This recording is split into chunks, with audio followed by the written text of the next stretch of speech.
كان الهواء ثقيلا مشبعا بغبار الحجر الكلسي والجهد المضني. تحت سماء بوغليا الحارقة في إبريل 1503 لم يكن الجنود الإسبان يحفرون دفاعات، بل كانوا ينحتون المستقبل. قاد غونزالو دي كوردوبا الرئيس الأكبر العملية بنفسه، لا بسيفه المعتاد بل بعصا قياس. كانت عيناه عميقتان كآبار في وجهه المحروق بالشمس، تراقبان كل زاوية، كل قدم من التراب المنقول. لقد أدرك كوردوبا ما لم يدركه أمراء الحرب الآخرون، أن الشجاعة وحدها لم تعد كافية. كانت الخنادق التي يبلغ عمقها 6 أقدام وتتوجهها متاريس ترابية تتشكل كأفعى رابضة تمتد عبر السهل أمام سيرينيولا. كانت هذه الحفرة البسيطة إهانة للفروسية القديمة، لكنها كانت دفاعا فعالا ضد هجوم سلاح الفرسان الفرنسي الذي لا يرحم. كان الهمس ينتشر بين الرجال حول خطة القائد: لماذا نختبئ؟ ولكنهم رأوا اليقين في عينيه. لم يكن اختباء، بل كان مصيدة مصممة بعناية. كان التراب يتطاير ويمتزج عرقهم بملح الأرض، بينما كانت هندسة الموت ترسم ببطء على قماش إيطاليا المضطرب. هذا ليس حصارا، بل هو تدشين عصر جديد من الحرب، حيث يتفوق الحساب على الغضب. شوهد الغزو الفرنسي بقيادة دوك نيمور لوي دو أرمانياك على مرمى البصر. كانت صفوفهم باللون الأزرق الملكي والذهب اللامع تمثل ذروة الفروسية الأوروبية، آلة حرب تتحرك بالثقة المتجذرة في قرون من النصر. عندما وصلت كشافة نيمور إلى موقع سيرينيولا، واجهوا منظرا غير متوقع: خندقا بدلا من خط دفاع صلب. عاد الفارس الكشاف الكونت بوفورت وهو يمتطي جواده الأبيض، وفي عينيه مزيج من الازدراء والارتباك. مولاي الدوق، لقد حفر الإسبان. ضحك نيمور ضحكة مدوية ارتطمت بأرض المعركة. يحفرون؟ هل يحفر الرئيس الأكبر قبرا؟ يبدو أن كوردوبا قد فقد روحه القتالية. لا يمكن لعدد قليل من الأتربة أن يوقف اندفاع الفرسان الفرنسيين. لقد كانت هذه الدفاعات في نظرهم عملا جبانا، دليلا على ضعف العدو الذي يفتقر إلى الشجاعة لمواجهة الهجوم المباشر. لم يروا الاستراتيجية، لقد رأوا فقط العار. هذا التباهي المتغطرس كان البذرة الأولى لهزيمتهم الوشيكة، إذ لم يفهموا أن التراب الذي استهزأوا به كان حاجزا ماديا، وأن الهدف خلفه كان آلاف الأرواح المدربة جيدا على آلة الموت الجديدة، البارود. كان نيمور يرى معركة أخرى من العصور الوسطى، بينما كان كوردوبا قد قلب الصفحة نحو عصر جديد تماما. خلف المتاريس الترابية كان هناك همس أكثر ضجيجا من أي صوت آخر: صوت احتراق الفتيل البطيء. كانت أقدام الرجال من فرق الأركيبوس حاملي البنادق ذات الفتيل ترتجف، ليس من الخوف فحسب، بل من قوة السلاح الجديد الذي بين أيديهم. كانت البنادق هذه خرقاء وثقيلة، وتتطلب مهارة بالغة في تحميلها، ولكنها كانت تحمل وعدا قاتلا: القدرة على اختراق أي درع على مسافة. قام القائد ألفارو دي ساندي بتوزيع أكياس البارود، مشددا على أن كل حبة سوداء تعادل حياة رجل. كان البارود سلعة ثمينة وخطيرة، وكانت اللوجستيات لا تقل أهمية عن الشجاعة. تم وضع الأركيبوسيين في صفين أو 3 صفوف متداخلة على سفح الخندق، مما يمنحهم حماية وخط إطلاق واضح. إلى جانبهم كان جنود الرماح الإسبان يشكلون جدرانا بشرية صلبة، مستعدين للاشتباك اليدوي، ولكن سلاح الأركيبوس هو من سيحسم الأمر. سمع صوت هسهسة خافتة: إنه البارود الذي يتم سكبه في الأوعية المخصصة. كان هناك شعور بالرهبة تجاه هذه الآلية، فهي ليست مجرد قطعة من الفولاذ، بل هي غضب كيميائي، طاقة محبوسة تنتظر اللحظة لتنفجر في وجه جيش الفروسية القديمة. كانت رائحة الكبريت تبدأ بالفعل في التغلغل في الهواء، نذير شؤم حتمي. مع غروب شمس ذلك اليوم القاسي، ساد سكون ثقيل أرض المعركة. كانت النجوم تضيء السماء، لكن الدخان الكثيف من مواقد الطعام ونيران الحراس خلق سقفاً كئيباً فوق معسكر كوردوبا. لقد كانت ليلة تفكير وحساب. مر كوردوبا عبر الخنادق متحدثاً بهدوء إلى رجاله. لم يكن يعدهم بنصر مجيد أو غنيمة ذهبية، بل كان يعدهم بالبقاء إذا اتبعوا أوامره. هم سيأتون، يركبون بقوتهم وثقتهم، معتقدين أن هذا التراب هو مجرد عقبة، قال بصوت هامس بالكاد، لكنهم سيجدونه فخا محكما. لا تضيعوا رصاصة واحدة، دعهم يواجهون الخندق أولا، ثم أطلقوا عليهم نيران الجحيم. كانت هذه اللحظات هي اختبار لقوة الروح الإسبانية، انضباط لا يمكن أن يهتز مقابل الحماسة الفرنسية. كان الهواء بارداً، لكن الدفء الوحيد الذي يشعر به الجنود هو الاحتراق البطيء لفتائل البنادق الجاهزة للإطلاق. كانت رائحة التراب الرطب تختلط برائحة اليأس والحتمية. كانت الحرب قد تحولت من صراع إرادات إلى معادلة رياضية. كان كوردوبا قد قام بجميع الحسابات، والآن ينتظر المتغير الوحيد: شجاعة وتهور ذوق نيمور عند الفجر. انفجر الفجر الذهبي فوق سيرينيولا، مصطحبا معه قرع الطبول الفرنسية الذي لا لبس فيه. كان صوت حوافر الخيول يرتفع كجدار من الرعد. بدأ دوق نيمور هجومه، وقيادته الفرسان الثقيلة مباشرة إلى مركز الدفاعات الإسبانية، واثقا في أن زخم شحنته سيقضي على أي مقاومة. كان المنظر مهيبا، سيل من الفولاذ والريش يندفع نحو خط دفاعي كان يبدو هزيلا من مسافة بعيدة. في تلك اللحظة الحاسمة انفجر صراخ كوردوبا الهادئ: لله وإسبانيا! وتوقف الفرسان فجأة، لم يكن بسبب ضربة سيف، بل بسبب الخندق. كان أعمق وأكثر خداعاً مما توقعه الفرنسيون. تعثرت الخيول الأولى وسقطت في الحفرة، مما خلق فوضاً فورية. قبل أن يتمكن نيمور من إعادة تنظيم صفوفه، جاء الرد الإسباني. لم يكن وابل رمحي، بل وابل من الرصاص. أطلق الأركبوسيون النار بتناسق مرعب، موجة بعد موجة من المقذوفات المعدنية التي تمزق الدروع واللحم. لقد كان جداراً من النار لا يمكن إيقافه، يرافقه صوت الانفجارات الكيميائية ورائحة الكبريت التي ابتلعت الصباح. سقط الفرسان الفرنسيون كأكوام قش، ليس على أيدي الأقران، بل على يد مجهولين محميين خلف جدار من التراب، مسلحين بالبارود. لقد كانت المعركة قد انتهت بالفعل قبل أن تبدأ، حيث تم محو قوة الزخم والقوة العضلية ببرودة الآلة والتراب. The French heavy cavalry, their pride and power, were rendered utterly immobile. They were a magnificent, expensive trap. The deep ditch held them physically, creating a lethal bottleneck, while the sustained, punishing volleys held them psychologically captive. Knights struggled desperately to turn their mounts in the tight space between the lip of the ditch and the accumulating dead bodies of their comrades.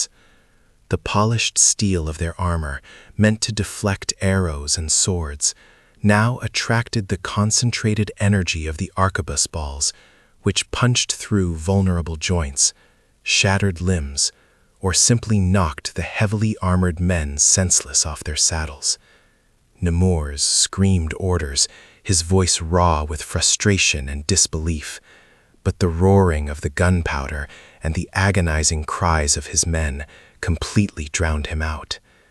He watched, horrified, as the front line dissolved into a tangled pile of broken lances and dying men.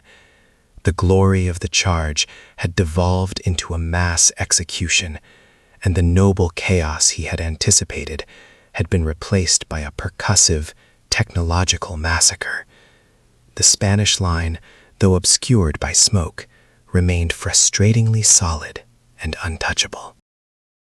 نيمور بدعابه الغالي ومنتس بالرمي ودماء مرؤوسيه finally grasped the full scale of the tactical disaster. A ditch was indeed a masterpiece of lethal engineering, placed perfectly to negate their singular advantage, momentum.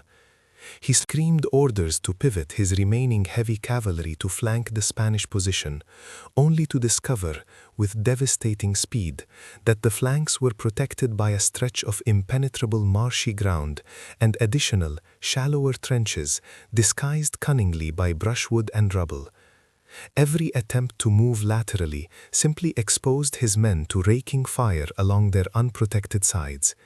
He desperately signaled for his reserve light cavalry to dismount and attempt the suicidal task of filling the ditch with brush and bodies, an order which his pragmatic officers hesitated visibly to obey. The noble charge had completely devolved into a muddy, panicked, and heavily penalized retreat under continuous fire, achieving nothing but a horrifying pile of casualties. The French offensive had been absorbed and neutralized by static, intelligent defense. A small contingent of highly motivated French men-at-arms, fueled by desperation and an obsolete sense of chivalric duty, attempted a singular, disorganized breach. They gathered speed and attempted to jump the ditch at a seemingly shallower point. A few managed to land on the far side, scrambling out of the muddy pit, but the earth immediately behind the Spanish line was deliberately mined with sharp, concealed wooden stakes known as caltrops. The few who survived the fall and the hidden traps immediately faced the compact pikemen stationed directly behind the handgunners. The Spanish pikes, 16 feet long and unyielding, formed a dense, bristling hedge of polished steel, instantly repelling the handful of armored men before they could gain any purchase. This brief, isolated, suicidal melee highlighted the genius of the Spanish layered defense: gunpowder for demoralizing volume, engineering for defense, and the pike for decisive, close-quarter resilience. Finally, the main French infantry contingent arrived. The formidable Swiss mercenary pikemen, Welgascan foot soldiers. They marched through the retreating, panicked debris of the failed cavalry charge, a stark, temporary contrast of disciplined movement against utter chaos. Their immediate objective was simple: cross the ditch and engage the Spanish pikemen in a decisive melee. However, they were totally unprepared for the scale of the engineered obstacle and the unrelenting intensity of the localized firepower. The highly respected Swiss officers, accustomed to brutal, decisive pike pushes across open ground, paused, visibly confused by the sudden need for engineering solutions like sapping and bridging before any close quarters contact could even be attempted. The ditch had proven itself to be a technological veto against the power of traditional infantry assault, forcing them to break their pace under lethal fire. The Swiss, valuing momentum above all else, quickly began to probe the ditch, using their immensely long pikes as desperate, makeshift measuring sticks. As soon as they gathered in their dense, characteristic formations at the edge, the Spanish arquebusiers, shifting their focus instantly from the now thinned cavalry, focused their entire fire volume on the tightly packed, brightly uniformed Swiss columns. The effect was immediate and devastating. The Swiss, Europe's most feared soldiers, fell in lines, their rigid formation transforming instantly into a crippling liability against the massed gunfire that required no close-quarters contact. The long, heavy pikes, their primary weapon, offered absolutely no defense against the small, fast, impersonal metal balls of the handgun. The greatest infantry of the era was being systematically dismantled by technology and mud, unable to close the distance for a proper engagement. The calculated brilliance of the Spanish use of gabions was now critically apparent. These simple wicker baskets, packed densely with earth, provided just enough ballistic protection for the vulnerable reloaders and shooters, allowing the Spanish to maintain a high, sustained rate of fire while remaining virtually untouchable by French skirmishers or any small arms fire. The geometry of the defense was ruthlessly efficient. The deep ditch completely stopped the kinetic charge, the low gabions protected the shooters from retaliation, and the slight natural elevation of the hill provided an optimal, clear field of fire. Crucially, the French entirely lacked any equivalent engineering solution, relying solely on mass, maneuver, and obsolete morale, all of which were rapidly depleting under the relentless pressure of this modern defensive architecture. The Spanish were fighting from behind a protective, man-made shield of dirt. Gonzalo de Córdoba, watching intently from his slight vantage point, noticed the subtle, unmistakable shift in the French lines, the hesitation, the abrupt, disorganized withdrawal of the major banners, the lack of directional cohesion. He instantly grasped the immense significance. The enemy command chain had broken entirely. The time for static, brutal defense was definitively over. The crucial moment for the decisive counterstroke had arrived. Without hesitation, he raised his hand high, a silent signal of aggression, ordering the reserve forces and the Spanish pikemen to prepare for the immediate structured advance. The entire energy of the battle shifted immediately, transitioning in a moment from static, grinding defense to rapid, aggressive offensive action, poised to exploit the fatal gap in French leadership. For a brief, agonizing moment, the terrifying intensity of the Spanish arquebus fire subsided markedly as the gunners prepared for the crucial shift from static firing line to highly mobile infantry. This sudden reduction in the noise level hung heavy and ominous in the smoke-filled air. The French, disoriented and panicking, mistakenly believed they had finally caused the enemy to falter or run low on powder. But this profound silence was merely the technical pause necessary for the Spanish formations to adjust, the strategic lull before Córdoba launched his definitive offensive. It was the sound of a spring mechanism being pulled taut, the calm before the structured, organized storm of the Spanish advance, trapping the French in a false sense of reprieve. Already demoralized Swiss, having suffered horrific casualties while lacking any central French command, were entirely unprepared for this sudden, aggressive, and highly organized advance by the Spanish infantry. They had mentally expected the Spanish defense to remain passive and static. When faced with the fresh, disciplined push of the Spanish pikes and the flanking, mobile fire of the advancing arquebusiers, their famous formation instantly dissolved. The tactical shock of being charged after having been pinned down and terrorized by gunfire proved too much for their legendary resolve. The Swiss retreat immediately turned into a chaotic, panicked flight, scattering their formidable power across the open fields. The pike had been mastered by the bullet, and the infantry discipline had been broken by fear and engineering. As the sun finally broke fully through the dissipating sulfur smoke, illuminating the scale of the carnage, the Spanish forces secured the battlefield and consolidated their position. They captured dozens of French regimental standards, all the French artillery pieces, and vast supply wagons filled with provisions and gold intended to pay the Swiss mercenaries. The physical evidence of the total, crushing victory was undeniable and spectacular. The deep ditch, now half filled with water, mud, and the corpses of French knights, stood as a horrifying but undeniable monument to Córdoba's strategic foresight and his lethal defensive engineering. The cost of relying blindly on old military doctrine against the calculated application of the new warfare was permanently etched into the blood-soaked mud of Seriniola.